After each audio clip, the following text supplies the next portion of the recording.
All right, thank you for tuning in to another episode of the Bullpen Blues. As always, I'm your co-host Kevin Dixon, joined by our good buddy David Esser. David, how we doing? Kevin, that intro was way too that intro was way too energetic. Hey Uh, man, that adrenaline's still going from that ninth.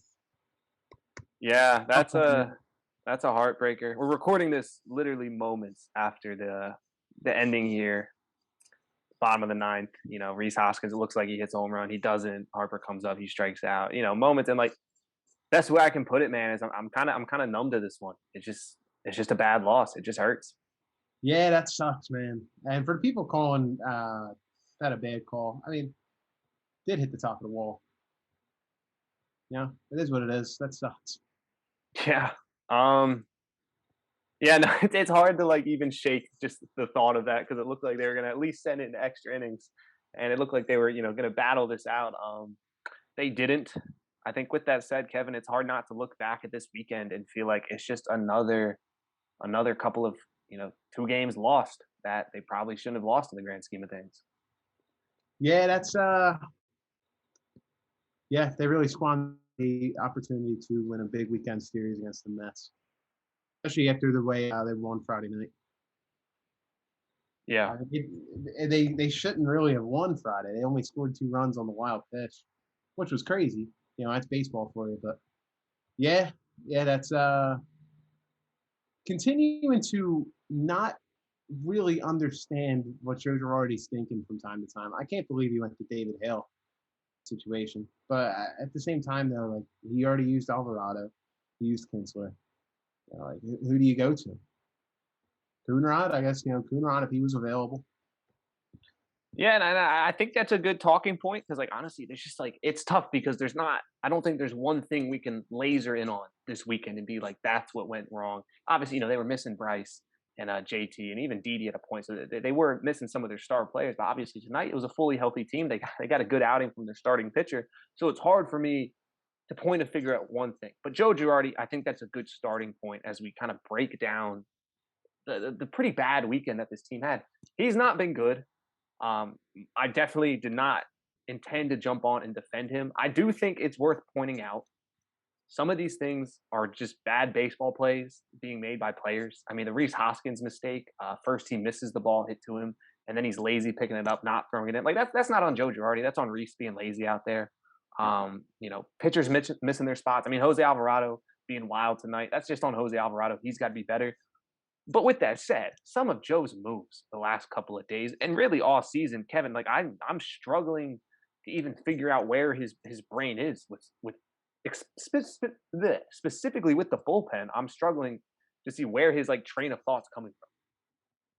Yeah, I guess with the Hale move there, I don't really understand that either. But like you said, like Alvarado was already in there, and like he's supposed to be their high leverage guy. I mean, he was terrible tonight. Um, I don't think he's terrible in general. He just did not have his stuff tonight. He didn't have it. That's tough, man. Hale threw one pitch and the game was blown open. That was just not great. And Zach Eflin didn't have his best stuff, and he battled 2 runs over 6. He gave up 10 hits. He didn't walk anyone, but he kept them right in it. That was a winnable game. That's another winnable game that slipped through their fingers. I do want to say, with the Brewers coming to town, then they got Atlanta next weekend, but then they play Washington, Toronto, Miami, Boston. Finally, we appear to be done with the Mets and the Mets for a while. I would assume. I couldn't tell you that next time they play them. Same with the Braves after they play them this weekend. Finally, maybe we can get some wins against the Marlins or the Nationals. The Nationals are actually surging right now, but just to like see different competition. I mean, it just feels like we've seen them play the Mets 1,000 times already. Yeah, and I think what's really frustrating is there was specifically after the first win where they won it was Vince Velasquez on the mound, right? Yeah. No. Friday was Oh, that was a Anderson. Chase Anderson. It was Anderson. Yeah, yeah. Yeah, my fault.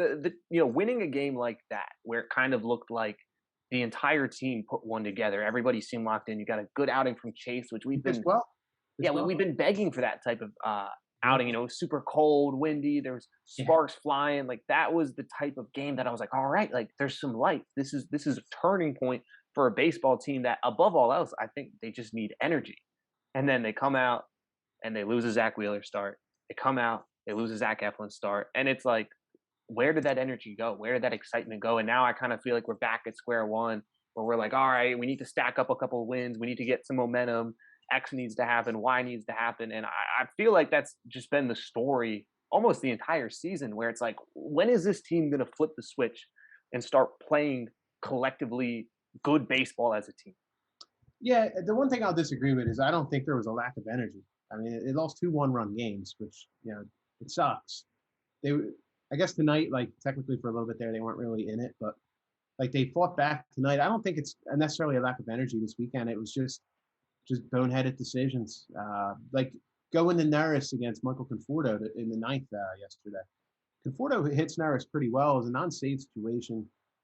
It's just like things like that, that wasn't really an ideal matchup, and that's what we went to. And Conforto put one in the seats to win that ball game. Then tonight, David Hale gaps one, blows it open. Phillies do fight back, but they just fell short. They ran out of outs.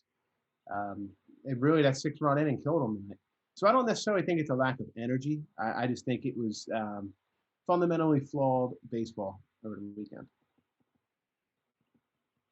Yeah, no, I agree. And again, I think that's one of those tough things where it's, is that on the manager? Is that on the players? I guess where my kind of, because look, people are bashing Joe Girardi right now, and killing him. And for the most part, I think specifically after this weekend, that's justified. Look, David Hale, you got to stop going to him. He's a long man. He's an eat up innings. He's a mop up guy. Like, he is not someone you turn to in a leverage situation. I don't really care what your bullpen's looking like. I don't care who's tired or who's not. He can't be pitching in situations like that anymore. It cannot happen. The funny thing is it wasn't his earned runs. So like it's all his ERA. His ERA didn't do anything. No, anything it went down. I guess my pause with Joe, and we talked about this last episode. He hasn't managed a full season yet with this team, but we saw almost identical issues under Gabe Kapler, where the team would look lifeless, or they would make silly mistakes, or the bullpen would mess up, or the bullpen usage would be, come under fire on a routine basis, or Rhys Hoskins would go into an ice cold stretch, or that player would go into an ice cold stretch. Gabe Kapler can clearly manage a baseball team. He's doing it right now. So my pause with the manager, with pointing the fingers at the manager is it the manager's fault? Was Gabe Kapler horrible? Is Joe Girardi horrible? Is everybody horrible and the players are great? Or do you have to start looking at the players a little bit and be like, all right, like, why aren't the players living up to the caliber that we think they are? Yeah, no, it's a very valid point. I mean, look at Kapler; they're tied for the best record in baseball. I'm pretty sure. If not baseball, then the National League. He's making good decisions out in San Francisco. Yeah, you're right. I mean, like we talked about it last episode. Like the supporting cast really isn't doing much. I mean, Real Muto and Harper have pretty much been carrying this team. Rhys has contributed here and there. He's had some moments. I mean, they're really missing just a guy who can just hit like consistently. Like outside of Real Muto and Harper, it's just been a lot of inconsistent at bats from guys. Yeah, it's a ball club that's extremely top heavy. I mean, even with the pitching staff, Gene Segura back, man. Yeah. I know Maton's been good, but like they could still use Segura's back. They need Gene back. They need Archie Bradley back in a big way. They're really missing him, but it's still a top heavy team where you're looking at some of the role players. Not a single center fielder on this roster is giving them anything. They have no real outfield depth because like Andrew McCutcheon's a guy you really probably want to start giving days off on a more regular basis, but they can't because Matt Joyce is just as bad. Now they've been double switching them. Do you notice that? I have not. He did it again tonight. They did it earlier this weekend too. Yeah, he came out late in the game, which is fine, right? Because he's a huge liability defensively. But even you look at the back of the bullpen. Brandon Kinsler has not been good for this team. Nope. Jojo Romero has not been very good for this team. David Hale, obviously, we already talked about him. The starting rotation, it looks like Matt Moore has already lost his job. That's $3 million down the drain. Vince Velasquez, these aren't the bottom half of the roster, even the bottom 2/3 of the roster. They're giving this team nothing. And again, is that on Joe Girardi for not eliciting better player out of these guys, like Gabe Kapler's doing in San Francisco? He's doing a great job with the role players. Or is it on the roster construction? I'm honestly not sure. It might be a combination of both. But whatever the reason is, that's what's really holding this team back at the moment. Absolutely, and I'm going to drive you nuts, but there's, if long as they're like within a couple games, you're going to continue to hear me preach that they're right in it, because they're still only one game out. It's been not a very good brand of baseball so far for the Phillies, but luckily nobody else in the National League East has really pulled away. So they have time to get these fixed. The thing is, though, they have to get these things fixed if they realistically have any dreams of making the postseason.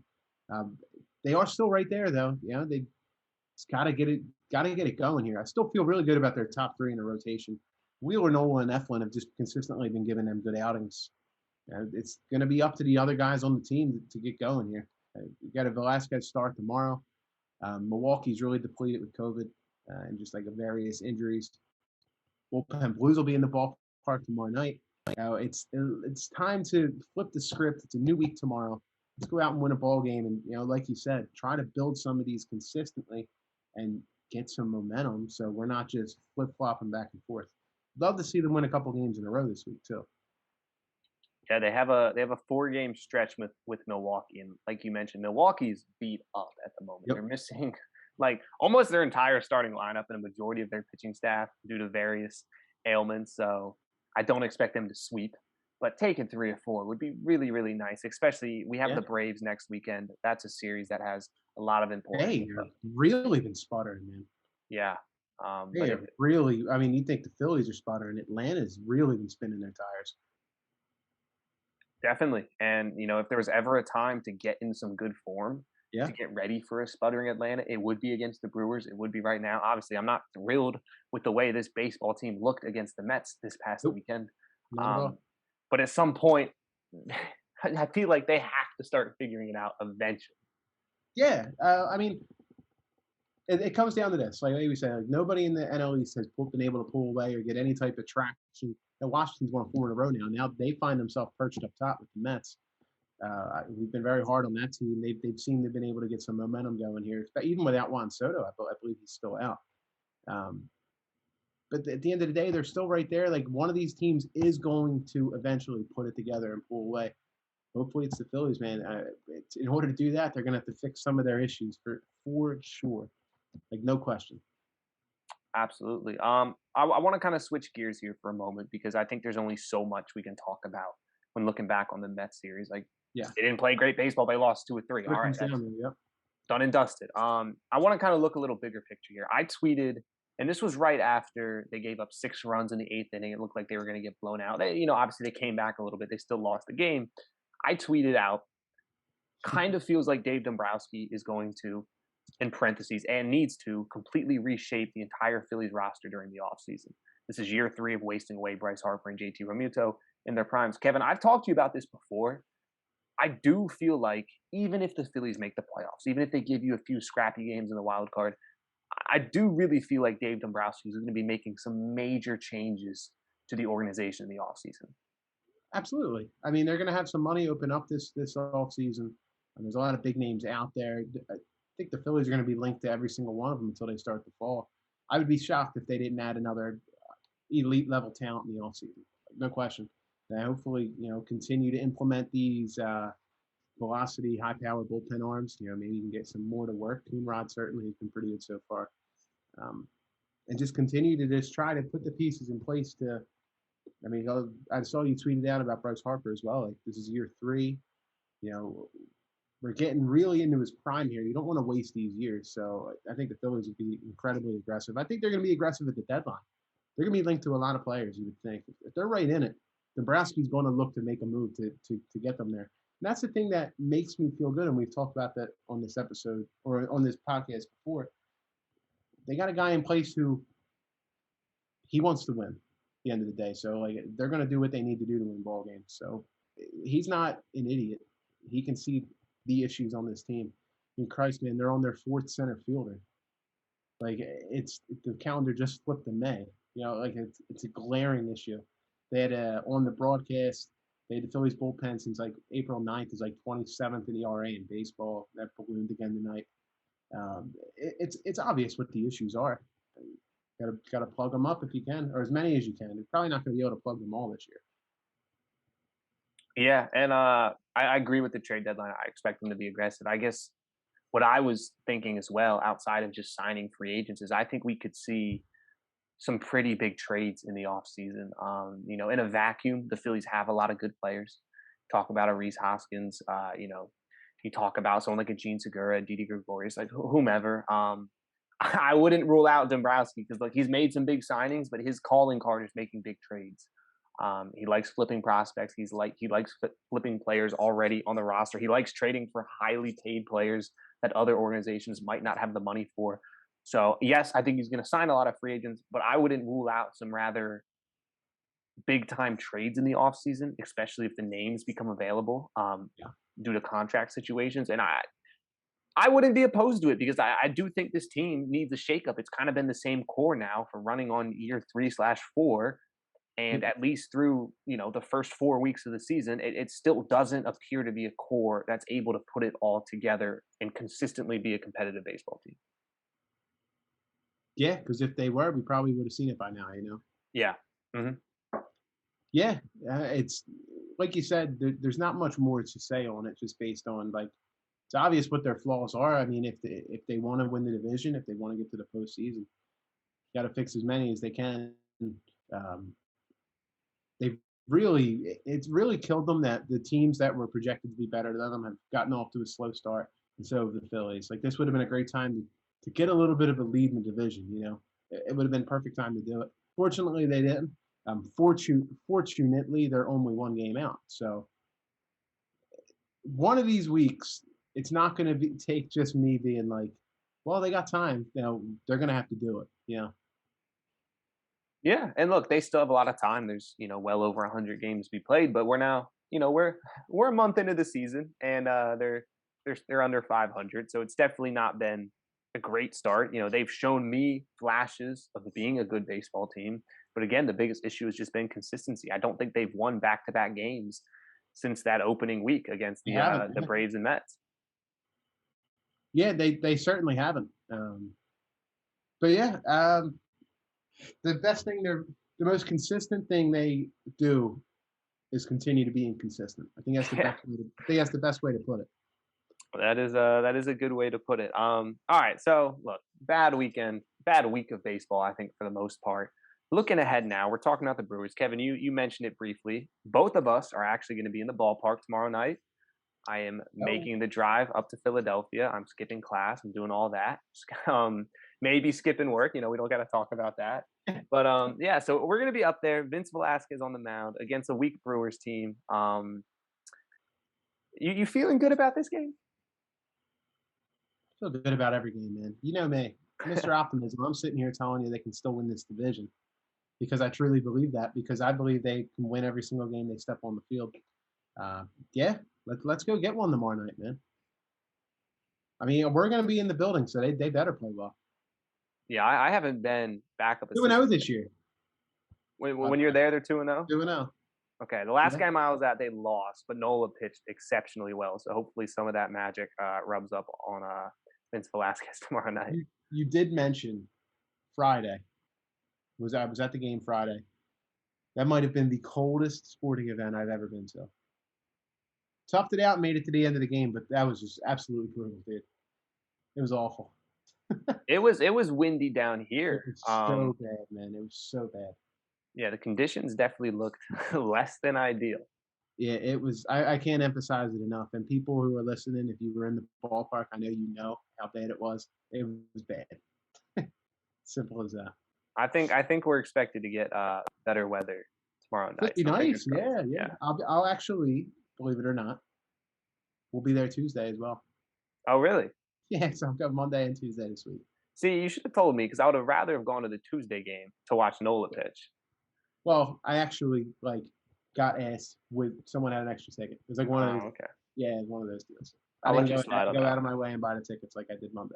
Okay, gotcha. All right, I'm amped up to see Vinny Velo in action. What do you mean? All right, we get to see Vince. I'm excited. I'm gonna chirp him. I'm gonna give him a hard time if he's struggling out there. I'm gonna let him know. I'm actually glad he's pitching. We talked about it last week. I'd rather see him than Matt Moore. I know that sounds crazy, but it's just the truth. Yeah, we'll see how we feel, when he gets yanked in the third inning tomorrow night. We'll have that discussion later. We'll definitely get our money's worth at that game because that pace Yeah, is going to be awful. it'll be like a 6-hour game. It'll be great. All right. So looking ahead to the Brewers, Kevin, are there any other players, topics, anything else you want to talk about real quick before we sign off? A quicker episode tonight, but again, I just kind of feel like it's just kind of a frustrating loss. There's not a whole lot to talk about. But was there anything else you wanted to get to? I do have my Philly of the week. You still wanted to get into that? Yeah, let's do it. Yeah. It's Mr. Chase Anderson for me. He pitched a damn good game on Friday. I was texting you while I was at the game. They better not take this guy out because the bullpen was up in the top of the fifth. He had not given up any runs yet. I would have been very upset if they didn't give him the chance to finish that inning and get the win. Not only did they do that, he finished the inning. He went up, failed the sacrifice bunt. It was ugly. Went back out, gave up a leadoff single to Alonso and came out. But he ended up pitching a very good game in what ended up being their only win of the weekend. 5 innings, 1 run, 6 strikeouts. He was pretty effective. You could tell as he went along. You do want to get him out of there the later you get into the game because Francisco Lindor ripped one that on any other night probably would have been out to tie the ball game in that 5th inning.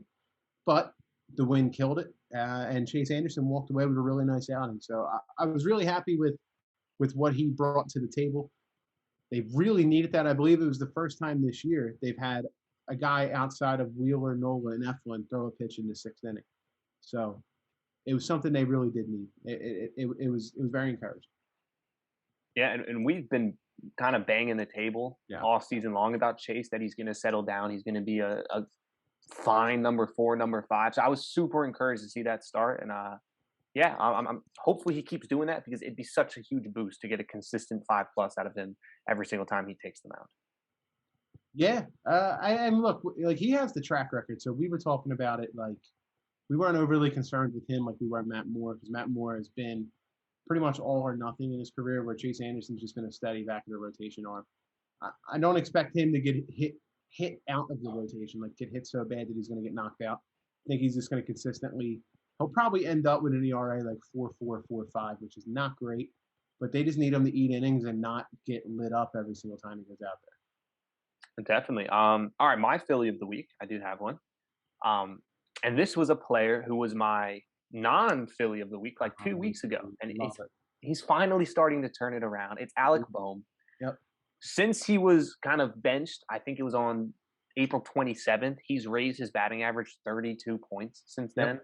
Look, he's still only hitting 230, which is well below what we expected. But his exit velocity is up. His barrel percentage is up. His hard hit percentage is up. He's starting to make really good contact with the baseball. He had a hit tonight that actually was smoked. It was just a fantastic play by the second baseman. So I'm very, very encouraged about that. Look, his defense is still going to be a huge problem moving forward. His strikeout rate is still probably higher than we would like. But him finally starting to heat up, man, that'd be him getting back up to that kind of 300 range by the end of the season. It makes his team so much better. Absolutely, man. And look, he's been hitting the ball hard. It's just been even lately, like his outs have been right at someone. He's rocketed the ball. The play tonight, man, in the first quarter made a ridiculous play up the middle to double them up to end the first. If it would have got through, it was a run. So even his outs have been loud, hard barrels, loud contact type of plays. Certainly encouraging, and to see him go opposite field to tie the game on yesterday was very good to see. Yeah. All right. Non-Philly of the week or most disappointing Philly of the week. Yeah. Kevin, do you have a name? Because I definitely do. I do as well, and I hope I'm not stealing your thunder because very well could be. It's how bad he's been, but it's Odubel Herrera. Okay. Yeah, I mean, this is we're talking baseball. Personal issues aside here, we're talking strictly baseball. It's been a guy that I was like, look, like he probably gives you the best chance to win, and he has just been awful, absolutely awful. He's 1 for 19, negative .3 WAR. He's hitting .056. His only hit was a bunt single. He's had a couple times where he was up there and hit the ball hard right at somebody, but man, it's been bad, David. It's been so bad. You could argue he's probably been the worst of the bunch so far. However, I still think he's going to continue to play. at least for the time being. And if it continues, I would expect the Phillies to outright release him because then they'll have their baseball reason. Yeah, and we've talked about it on this podcast before. That is kind of the best case scenario is if he continues to hit like this, they'll have a very explicit reason of why they're They can releasing just him. cut him loose. Yeah. Yeah. I want him, like, look, if he's going to play, though, I don't want him to stink. Like, I'm just talking specifically baseball here. Like, if he is in the lineup, like, I'm not going to root against, a Philly. Because I want the Phillies to win. Yeah, and trust me, the Phillies could use some production from their center field spot. But, yeah, he has not looked great. Kevin, for my most disappointing Philly of the week, I'm keeping it in the outfield. Obviously, it's not going to be Bryce Harper, but it's Andrew McCutchen, and he has just been so bad this year. He homered tonight, which was great. The very next inning, he dropped the fly ball, which was less great. Lucky a run didn't score that inning, but his defense has been amongst the worst in baseball. His offense has been amongst the worst in baseball out in left field. I get that he's a super likable guy. I'm so on board with that. He's really charismatic. He's fun. But when I watch him play, I feel like he's almost overconfident with himself. He hit a home run tonight, and he was pointing at the dugout, and he was all smiles. And I'm like, hey, man, that's great. You're hitting 170. You're getting paid $20 million to hit 170. And again, the next inning, he misplayed a fly ball that had an 85% catch probability. And I just feel like he's too relaxed out there. He's overconfident. I'd go as far as to say that sometimes he looks a little lazy at the plate. Like he's kind of just waving at pitches. He looks a little disinterested in the outfield. Like he doesn't want to kind of sprint the balls as hard as he could. I would never go as far as to say like he isn't trying, but I think the level of effort that he's giving right now would be benchable if he wasn't being paid $20 million. Yeah, and like we said, you're starting to see it a little bit to where they're starting to double switch him out late in games, and that's how bad he's been defensively. And his offense certainly isn't making it to where he's worthwhile to keep in the lineup. So, yeah, he's been a mess. It seems like every time he's up there, he grounds a new double play or something. Just feels that way.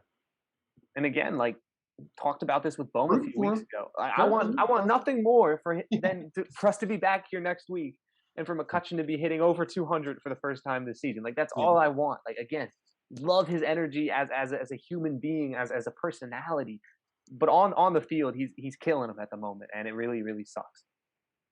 Yeah, no, he's killing them. I mean, that's the best way to put it. He's killing them. Yeah. All right. I'm very curious to see at what point does Kingery get a shot in center because he's here. I figured he would start a game in center this weekend. I was pretty surprised that he did. Well, Roman hit a triple tonight, so now he's going to get another couple of games. I think they're going to stick it with Herrera. I mean, he's been awful. I just think that's who's going to be out there for now. Yeah, we'll see. I still think there's a chance Kingery gets sent down for the AAA season. I know they kind of need him at the moment because their bench is so shallow, but the initial plan was always to kind of give him some actual reps to kind of refix his swing because his swing still looks broken. He had an at bat the other night, and he's just waving at pitches. But yeah, I mean, look, Adam Hazley was plan A. Roman Quinn was plan B. Mickey Moniak was plan C. Odubel Herrera was plan D. Like, at what point? That's what I mean. Like, he's the fourth option. Like, that just tells you how bad it is. They got to do 4 guys, and it's May 2nd. Dude. And again, and that's not even mentioning left field. Like, they have a hole there that they would probably try to plug, but they can't figure out center field yet. So you can't even start to look at left field until you get center field figured out. Yeah. The one bright spot too I wanted to get to again is just Nick Maton just continues to hit. He should stay with him. Don't care that he's 24 and they probably want him to get regular at bats. He's one of their best 26 players. Absolutely. No, I mean he's super fun. Stick with him without a doubt. And again, you start looking at the window of this team. If it's not this season, Nick Maton getting a full year in the majors and being ready to be a contributor for the entire 2022 season, like at some point that becomes more valuable than sticking it with some of the older guys. Yeah, and even just like the role that they wanted Kingery to play. Like I understand he can't really play the outfield, but like just he can play all 3 infield spots. It's a valuable asset to have. I definitely think that he's played his way onto the roster, and it's for the people who are like, why isn't Moniak here? Like I know he just came back and then he got sent back again. Nick Maton's a perfect example. He earned his spot on this roster. If Mickey Moniak would have came up and hit the baseball, he'd still be here. Absolutely. Yeah. So yeah, that's all I want to get to. All right. Well, again, me and Kevin, we're going to be in the ballpark tomorrow With Joe night. Sigismondi, Section 215, writer. Sigismondi, am I saying that right? Joe Sigismondi? Yes, Sigismondi. Beautiful last name. Yeah, all three of us, we're going to be in the ballpark Yep. watching the Phils in person. Vince Velasquez on the mound. We're just praying for a couple good Phillies baseball games here against the Brewers moving forward. If you're not already subscribed to us on Apple Podcasts, Google, Spotify, make sure to go check that out. We're on Twitter, Facebook. Both of those links are be found in the description below. We're also on YouTube where you can watch the podcast. We appreciate the support we've been getting over there, so make sure to subscribe to that as well. With that said, we are the Bullpen Blues podcast, and we will be back in a couple of days. Go Phils.